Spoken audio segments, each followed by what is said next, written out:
வரக்கூடிய அக்டோபர் 1 மிகப்பெரிய நன்மையை அள்ளித்தரக்கூடிய நாள் அப்படின்னு சொல்கிறது மட்டும் இல்லாமல் உங்களுக்கு வாழ்க்கையினுடைய திருப்பு முனையை காட்டக்கூடிய ஒரு நாள் அப்படின்னு சொல்லலாம்.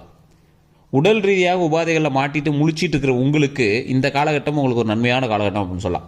தேவையில்லாமல் நீங்கள் வண்டியில் போகும்போது கூட ஒருத்தர் வந்து இடிச்சிட்டு உரசிட்டு போவான், அவன் கூட உங்கள்கிட்ட சண்டைக்கு தான் வருவான். அவன் மேலே தான் தப்பு இருக்கானா அவங்க கூட உங்கள்கிட்ட சண்டைக்கு தான் வருவான். இந்த மாதிரி ஒரு காலகட்டம் தான் தற்போது. இதுமாரி நீங்கள் பண்ண மாட்டீங்க, அமைதியாக இருப்பீங்க. வம்பு வழக்குகளில் நீங்கள் மாட்டக்கூடிய ஒரு காலகட்டம். எவனோ பண்ண தப்புக்கெல்லாம் நீங்கள் போய் ஆஜராகிட்டு இருப்பீங்க. எவனோ ஒருத்தர் நான் கடன் வாங்கிக்கிறமா நீங்கள் போய் ஜாமீனுக்கு நிற்பீங்க. எவனோ ஒருத்தர் பேசின பேச்சுக்கு நீங்கள் வந்து சண்டைக்கு நின்றுட்டு இருப்பீங்க. ஏன்டா நான் எங்கடா பேசினேன், என்ன ஏன்டா பிடிச்சிட்டு இருக்கிறீங்க அப்படிங்கிற மாதிரி இருப்பீங்க. இந்த மாதிரி தேவையில்லாத வம்பு வழக்குகளுக்கு உங்களுக்கு அது காரணம் கம்மி தான். நீங்கள் வந்து இன்வால்வ் ஆனது கம்மி தான், அது பிரச்சனை காரணமே வேறு. ஆனால் நீங்கள் தான் அதில் போய் மாட்டிட்டு முடிச்சிருப்பீங்க. இந்த மாதிரி காலகட்டம். இந்த நட்பு வட்டாரங்கள்லேயே உங்களுக்கு வந்து துரோகங்கள் செய்யக்கூடியவங்க நிறைய பேர் இருக்காங்க. நீங்கள் துரோகத்தால் மாண்டவர்கள். அதாவது நிறைய பேர் உங்கள் நட்பு வட்டாரங்கள் இருப்பாங்க. துரோகத்தால் மட்டுமே உங்களை வந்து அசைக்க முடியுமே தவிர வேறு எதாலையும் உங்களை வந்து அசைக்க முடியாது. உங்களோட நட்பு வட்டாரங்கள் உங்களை விட மேலாகணும் அப்படிங்கிறதுனால சில பொறாமையினாலேயே இவங்க வந்து கொஞ்சம் இது பண்ணுவாங்க. நீங்கள் நல்லா நோட் பண்ணிங்க அப்படின்னா தெரியும். உங்களுக்கு கந்திஷ்டியும் அதிகம், பொறாமையும் அதிகம். உங்களோட லைஃப்பை பொறுத்த வரைக்கும் கலைத்துறையில் கொஞ்சம் ஈடுபாடு அதிகம் இருந்தாலும் பெருசாக அதில் வந்து இன்வால்வ் ஆகிருக்க மாட்டீங்க. வாழ்க்கை தான் முக்கியம், ஃபேமிலி தான் முக்கியம், தொழில் தான் முக்கியம், பணம் தான் இப்போதைக்கு சம்பாதிக்கணும். என்ன பண்ணுறது, தற்போதுக்கு என்ன மூவ் பண்ணுவோம், டெம்பரரி என்ன பண்ணுவோம் அதை பண்ணலாம். ஃப்யூச்சருக்கு தகுந்தது அப்புறம் பார்த்துலான்னே உங்களோட லைஃப்பை நீங்கள் உங்களுக்கு பிடிச்ச மாதிரியே வாழாமையே விட்டுட்டீங்க அப்படின்னு தான் சொல்லணும். இன்னைத்து காலகட்டத்தை கூட நீங்கள் நினச்சிங்க அப்படின்னா முன்னேறக்கூடிய ஒரு காலகட்டம் தான். உங்களுக்கு 70 வயசு 80 வயசு ஆகுது சார், ரிஷபராசி சார், ஆனால் இன்றைக்கி நினச்சா கூட என்னால் வாழ முடியும் சார், அதுக்கு ஸ்டெப் எடுத்தால் கூட பண்ண முடியும் சார் அப்படிங்கிற தைரியம் இந்த ரிஷபராசிக்கு மட்டும்தான் இருக்குது. துர்க்கையினுடைய அருள் பெற்ற ராசி, துர்க்கையினுடைய அருள் பெற்ற ராசி இந்த ரிஷபராசி. உடல் ரீதியான உபாதைகள் மட்டும்தான் உங்களுக்கு வச்சு செய்யும். என்ன காரணம்னே தெரில சார், டாக்டர்கிட்ட போய் செக் பண்ணால் எதுவுமே இல்லைங்கிறான். ஆனால் தலையிலேருந்து கால் வரைக்கும் ஒரு மாதிரி இருக்குது.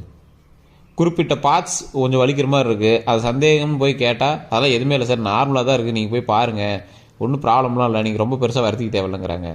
ஒரு சில இடத்துல இதுதான் காரணம்னு சம்பாதிக்க ஆரம்பிச்சிட்டாங்க, இதை வச்சே சம்பாதிக்க ஆரம்பிச்சிட்டாங்க. அதுவும் கொஞ்சம் பயமாக இருக்குது சார். ஹோமியோபதி போகலாமா, இல்லை சித்தா போகலாமா, இல்லை இங்கிலீஷ் மருத்துவம் அது இதுன்னு எதோ சொல்கிறாங்க சார். உணவுலேயே சரி பண்ணலாங்கிறாங்க, எதோ சொல்கிறாங்க. சரியானா போதுங்க நிலமையில இருக்குது சார் அப்படின்லாம் நீங்கள் வந்து யோசிச்சுட்டு இருப்பீங்க. அதான் உடல் ரீதியான விஷயத்தில் கொஞ்சம் கவனம். ஸோ இந்த பிரச்சனைகள் எல்லாமே உங்களுக்கு இருக்குது அப்படின்னா குறிப்பிட்ட ஒரு புள்ளியில் நீங்கள் வந்து நின்றுட்டுருக்கீங்க. ஒரு கடல் தண்ணி போயிட்டுருக்கு, ஒரு ஆறு தண்ணி போயிட்டுருக்கு, நடுவில் ஒரு பாறை இருக்குது, அந்த பாறை மேலே நீங்கள் நின்றுட்டுருக்கீங்க, சுற்றி தண்ணியாக போயிட்டுருக்குது. கீழே குதிச்சாலும் பிரச்சனை, அங்கே நின்றுட்டுருக்கிறது ரிஸ்க்கு அப்படிங்கிற மாதிரி நின்றுட்டுருக்கீங்க. ஸோ இந்த மாதிரி காலகட்டத்தில் நீங்கள் இருக்கீங்க அப்படின்னா கட்டாயம் உங்களோட ஜோதிடத்தை பார்க்குறதுக்கு கீழே ஃபோன் நம்பர் கொடுத்துருக்கேன், டிஸ்கிரிப்ஷனில் இருக்குது. எல்லோரும் எங்கே சார் நம்பர் டிஸ்கிரிப்ஷனில் தான் சார் நம்பர் இருக்குது. ஸ்க்ரீனில் ஃபேஸ்புக்கில் பார்த்துட்டீங்கன்னா ஸ்க்ரீன்லேயே வந்து நம்பர் கொடுக்குறேன். இந்த ராசினர் அந்த நம்பருக்கு ஃபோன் பண்ணுங்கள். உங்களுடைய தசாபுத்தி ஃபஸ்ட்டு தெரிஞ்சுக்கோங்க. ஃபோன் பண்ணும்போது உங்களுக்கு என்னென்ன விஷயம் தேவை அப்படிங்கிறது முன்னாடி சொல்லி எல்லாருமே ஃபோன் பண்ணி ஜாதகத்தை சொல்லுங்கள், ஜாதகம் பார்த்து தெரில அது இதுன்னு சொல்கிறீங்களே தவிர கொஞ்சம் கிளியராக தெரிஞ்சுக்கோங்க. பிறந்த தேதி, பிறந்த நேரம், பிறந்த ஊர் 3 தான் இருக்குது அப்படின்னா போதும். அது 3 தான் தேவை. ஆட்டோமேட்டிக்காக உங்களுடைய கிரக பயிற்சி, கிரக அமைப்பு, கிரக மாற்றங்கள் எப்படி இருக்குது, கரெக்டாக என்ன சொல்லுது அப்படிங்கிறது தெளிவாக உங்களுக்கு வந்து சொல்லிடலாம். இந்த வாய்ப்பு உங்களுக்கு ஒரு தடவை தான் சொல்ல முடியும்.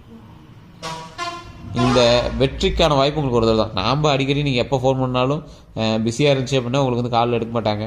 மற்றபடி எப்போ ஃபோன் பண்ணாலும் ரிப்ளை பண்ணுவாங்க. நாம் அடிக்கடி ஜோதிடம் சொல்லிகிட்டு தான் இருப்போம். இந்த வெற்றிக்கான வாய்ப்பு உங்களுக்கு ஒன் டைம் தான். இப்போ இந்த ஆற்றுக்கிட்ட ஒரு கல்லில் நின்றுட்டுருக்கீங்கன்னு சொன்ன பார்த்தீங்களா, இப்போ குறிப்பிட்ட ஒரு படகு வரும். அந்த படகுல இன்றைக்கி ஏறுறதும் அதை நீங்கள் பார்த்து பயந்து ஓடுறதும் உங்கள் கையில் தான் இருக்குது. ஸோ அதுக்கு தான் நீங்கள் சொல்கிறேன், இந்த தசாபுத்தியை பொறுத்த வரைக்கும் உங்களுக்கு ஒரு வாய்ப்பு இருக்குது. அந்த வாய்ப்பு எதை நோக்கி இருக்குது? உடல் ஆரோக்கியத்தில் உங்களுக்கு கண்டிப்பாக கவனம் தேவை. தேவையில்லாத மருத்துவ செலவுகள் 2 வருடத்தில் நீங்கள் எக்கச்சக்கமாக பண்ணியிருந்துருக்கணும். இல்லை சார் 2 வருடம் இல்லை, இன்னும் பெரிய வருஷம், நிறையா வருஷம் பண்ணியிருக்கோம் அப்படின்லாம் சொன்னீங்கன்னா அது உங்களுடைய தசாபுத்தியினுடைய கணக்கு வழக்குகளை பார்த்து. அதே மாதிரி உங்கள் கூட இருக்கிறவங்களுடைய ஜாதகத்தை பார்க்கணும். நிறைய பேர் பெரியவங்க ஒருத்தர் இருக்காங்க அப்படின்னா ஒரு 40 வயசு 30 வயசு ஆள் இருக்காங்கன்னா அவர் ஜாதகம் மட்டும் தான் பார்க்குறீங்க. அவங்களோட குழந்தையினுடைய ஜாதகத்தை பார்க்கணும் சார். 2ம் எப்படி வேலை செய்தோ அதை பொறுத்து உங்களோட லைஃப் வந்து முன்னேறும். நிறைய பேருக்கு தெரியறதில்ல. தொழிலையும் சரி, உங்களுடைய வாழ்க்கையிலையும் சரி, உடல் ஆரோக்கியத்திலும் சரி, இதுக்கு எல்லாத்துக்குமே உங்களோட ஜாதகம் மட்டும் செட் ஆகாது. உங்களோட சுற்றி இருக்கிற ஜாதகம் செட் ஆகும். தொழிலில் நீங்கள் மட்டும்தான் இருக்கீங்க, திருமணமே ஆகாத ஒரு ஆள் இருக்காங்க, தொழில் ஏன் சார் செட் ஆகலை அப்படின்னு கேட்டால் பார்ட்னர் இருக்காங்களான்னு ஃபஸ்ட்டு பாருங்கள் சார். உங்களோட ஜாதகம் நல்லா இருக்குது, ஆனால் உங்களோட பார்ட்னரோட ஜாதகம் கொஞ்சம் நல்லா இருக்குது அப்படின்னா 2ம் சேர்ந்து தான் செயல்படும். அதனால் 2 பேரோட ஜாதகம் நல்லா இருக்கிற மாதிரி தான் வந்து செட் பண்ணும். அதே மாதிரி திருமண வாழ்க்கையில் கூட பார்ப்பாங்க, ஒரே மாதிரி ஜாதகத்தை கல்யாணம் பண்ண மாட்டாங்க. காரணம் என்ன அப்படின்னா, ஒருத்தருக்கு டவுனாக இருக்கும்போது ஒருத்தருக்கு மேலே தூக்கி விடணும். ஸோ அந்த மாதிரி ஜாதகத்தை வந்து திருமணத்துக்கு ரெடி பண்ணி விடுவாங்க. ரெண்டும் ஒரே மேரேஜ்னா ரெண்டு தள்ளக்கூடாது இல்லை, அதனால தான் வந்து அதுக்கு தகுந்த மாதிரி செட் பண்ணி விடுவாங்க. இது நிறைய பேருக்கு தெரியறதில்ல. வாழ்க்கையில் முன்னேறுவதற்கு முன்னேற்றத்தை நோக்கியே நீங்கள் பிரயாணிக்கிறீர்கள் என்றால் அந்த பிரயாணமும் வந்து வெற்றியை நோக்கி உங்களை வந்து மூவ் பண்ணும். அந்த வெற்றி எதை நோக்கி உங்களை தள்ள போகுது அப்படின்னா, நீங்கள் எதிர்பாராத அளவுக்கு சக்ஸஸை நோக்கி தள்ள போகுது. உங்களோட கனவுல கூட அந்த அளவுக்கு வெற்றி நீங்கள் எதிர்பார்த்துக்க மாட்டீங்க. சரி, என்ன சார் ஸ்டார்டிங்கில் பயப்படுத்துறீங்க, இப்போ நல்லதாக சொல்கிறீங்க, எதுதான் உண்மை கொஞ்சம் கிளியராக சொல்லுங்கள் அப்படின்னா, உடல் ஆரோக்கியத்தில் கவனம் தேவை. தொழிலையோ அல்லது நீங்கள் அச்சீவ் பண்ணணுன்னு ஒரு விஷயம் ஒன்று இருக்கும் பார்த்தீங்களா, அதில் வெற்றி வாய்ப்புகள் அதிகம். அந்த வெற்றி வாய்ப்புகள் ரொம்ப ரொம்ப ரொம்ப ரொம்ப ரொம்ப அதிகம். அந்த வெற்றி வாய்ப்புகளுக்காக இப்போ நீங்கள் ஸ்டெப் எடுக்கிறீங்க அப்படின்னா மிகப்பெரிய ஒரு சக்ஸஸ் நோக்கி நீங்கள் பிரயாணிக்கிறீங்கன்னு அர்த்தம். தடைகள் இருக்கத்தான் செய்யும் சார், ஏற்கனவே அதுக்குலாம் ஸ்டெப் எடுத்து சார், நிறைய தடைகள் இருக்கத்தான் செய்யும். அந்த தடைகள் வந்து உங்களுக்கு டெம்பரவரியாக பர்மனெண்ட்டாக அப்படின்னு பார்க்கணுன்னா தசாபுத்தியனுடைய மூவ்மெண்ட்டை தெரிஞ்சுக்கணும். அதுக்கு தான் ஜாதகம் பார்க்குறது. டெம்பரவரியாக அது லைட்டாக கொஞ்சம் இடிக்குது சார், ஒரு பர்மனெண்ட்டாக அது வந்து ரொம்ப தடையாக இருக்குது சார் அப்படின்னா, பர்மனெண்ட் தடையெல்லாம் எதுவுமே கிடையாது. டெம்பரரியாக தான் தடையாக இருக்குது அப்படின்னா டெம்பரரி தடையை தூக்கி வச்சுட்டு நம்ம போட்டு வெற்றி நோக்கி பிரயாணிச்சிட்டே இருக்கணும். அந்த வெற்றி நோக்கி நீங்கள் பிரயாணிக்கும் போது உங்கள் கூட வருவாங்க. உங்களை யாருன்னே தெரியாதவன் உங்களுக்கு கூட வருவான். அவன் தான் உங்களை வந்து வாழ்க்கையில் தூக்கி கொடுப்பான். அதே மாதிரி உங்களுக்கு தெரிஞ்சவனே ஒருத்தர் இருப்பான், அவனே வந்து அதுக்கு துரோகியாக நிற்பான். அப்போ தான் உங்களுக்கு வாழ்க்கைன்னா என்னன்னு புரியும். ஓ, இவனுங்கெல்லாம் நம்மளுக்கு வந்து தூண்கள் கிடையாது, இவனுங்க தான் இத்தனை நாள் தடைகளாகவே இருந்திருக்காங்க அப்படிங்கிறதே உங்களுக்கு கூடிய விரைவில் தெரியக்கூடிய ஒரு நாட்கள்னு சொல்லலாம். சிலருக்கு முன்னாடியே தெரிய ஆரம்பிச்சிருக்கும்.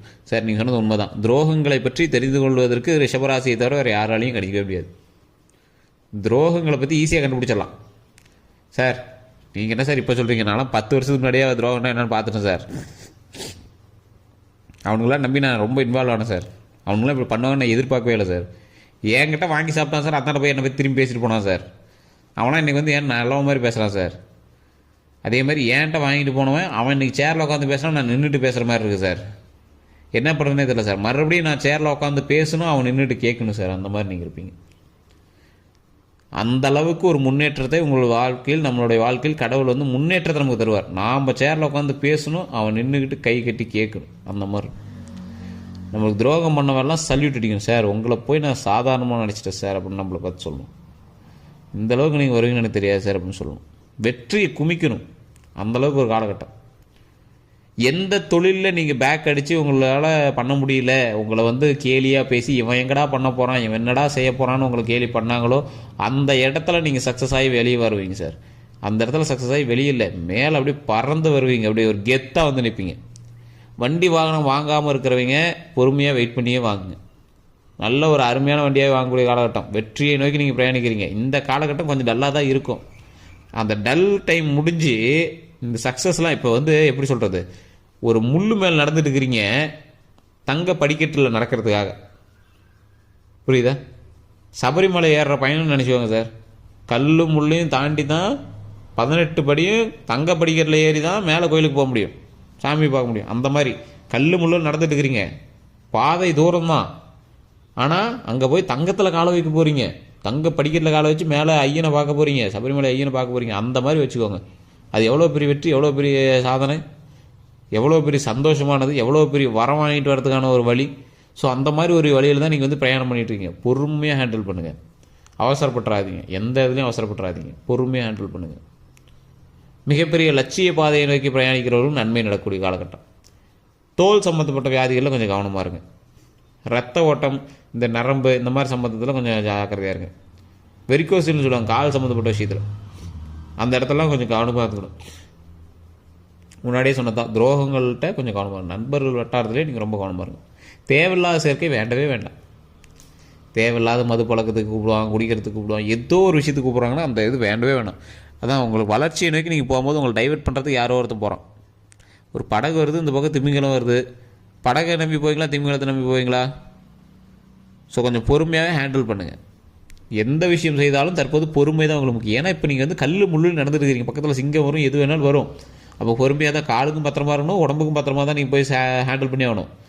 தேவையில்லாம் பதட்டப்பட்டுட்டு போனீங்க அப்படின்னா லாக் ஆயிடுவீங்க. ஸோ பொறுமையாக ஹேண்டில் பண்ணி போங்க. தங்க படிக்கட்டுக்கான வாயில்கள் இன்னும் கொஞ்சம் தூரம் தான் இருக்குது. அப்படியே நீங்கள் நடந்து போனீங்க அப்படின்னா ஆட்டோமேட்டிக்காக தங்க படிக்கட்டில் ஏறி மிகப்பெரிய ஒரு வெற்றியான இறைவனை பிரார்த்திக்கக்கூடிய ஒரு அருமையான காலகட்டமாக அமைய போகுது. மிகப்பெரிய நன்மை கிடைக்கிறதுக்கான காலகட்டமாக அமைய போகுது. ஆனால் தற்போதைய நிலைமையில் கொஞ்சம் டைம் எடுத்து தான் போகணும். அதுக்கு தான் தனிப்படையான ஜோதிடம் பாருங்கள். எத்தனை நாட்கள் உங்களுக்கு தசாபுத்திகள் அமையுது, எத்தனை நாட்கள் அந்த தசாபுத்தியின் பால் உங்களுக்கு நன்மைகள் நடக்குது அப்படிங்கிறது தெரிஞ்சுக்கலாம். வேறு எந்த சந்தேகமாக இருந்தாலும் கீழே ஃபோன் நம்பர் இருக்குது. பிறந்த தேதி, பிறந்த நேரம், பிறந்த ஊர் மட்டும் கால்குலேட் பண்ணிவிட்டு தெளிவாக எடுத்துக்கிட்டு ஃபோன் பண்ணுங்கள். வேறு எந்த